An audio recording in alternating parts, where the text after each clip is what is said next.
আমি কৌশিক কুমার দে, উত্তরবঙ্গ রাষ্ট্রীয় পরিবহন সংস্থার আমাদের ড্রাইভার্স অ্যান্ড তৃণমূল শ্রমিক কর্মচারী ইউনিয়নের জয়েন্ট কনভেনর।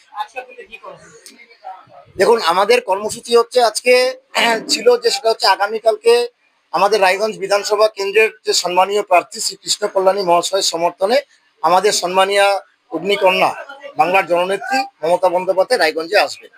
তারকে সেই কর্মসূচিকে সামনে রেখে আমাদের একটা প্রস্তুতি সভা হলো এবং নির্বাচনকে সামনে রেখে আমাদের কিছু আলাপচারিতা আমরা এখানে করলাম।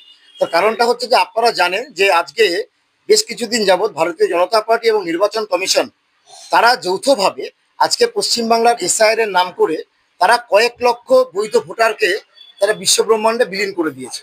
আমরা চাই তাদের যারা বৈধ ভোটার আছে তাদের নামটাকে তারা ফিরিয়ে দেয়। এবং রায়গঞ্জ বিধানসভার ক্ষেত্রে আজকে মমতা বন্দ্যোপাধ্যায় আমাদেরকে অনেক কিছু দিয়েছে, আপনারা জানেন। ইউনিভার্সিটি দিয়েছেন, মেডিকেল কলেজ দিয়েছেন, এবং আপনারা এটাও জানেন যে উন্নয়নটা হচ্ছে একটা গতানুগতিক একটা প্রক্রিয়া। এর সাথে আমরা দাবি করব যে রায়গঞ্জ একটা আগামী দিন ল কলেজ একটা হোক। আমরা দাবি করব যে রায়গঞ্জে যে এশিয়ার দ্বিতীয় বৃহত্তম ফরেস্ট আছে সেই ফরেস্টটাকে একটা ফোকাস করে সেখানে পর্যটনের মানচিত্রে রায়গঞ্জকে নতুনভাবে তারা উঠে নিয়ে আসুক।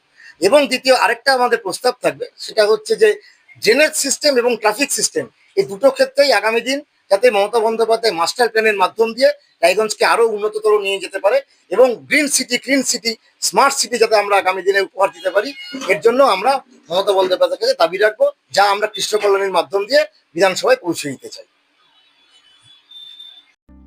আমরা সুনামের সাথে সকল রায়গঞ্জবাসীকে সুস্বাদু খাবার সবসময় পরিবেশন করার চেষ্টা করেছি এবং আপনারাও সবসময় আমাদেরকে আশীর্বাদ করেছেন। এইভাবে আমরা আরেকটা আউটলেট খুলতে চলেছি মোহনবাটির আশেপাশে, সেখানে আপনারা অবশ্যই আসবেন। এখনো আমরা নাম বা ডেট ঠিক করিনি, নাম মোটামুটি ঠিক করেছি, সোল রেস্টুরেন্ট। সেটা আপনারা এসে আমাদেরকে সবাইকে আশীর্বাদ করবেন এবং আপনাদেরকে ওপেনিং ডেট জানিয়ে দেওয়া হবে খুব তাড়াতাড়ি।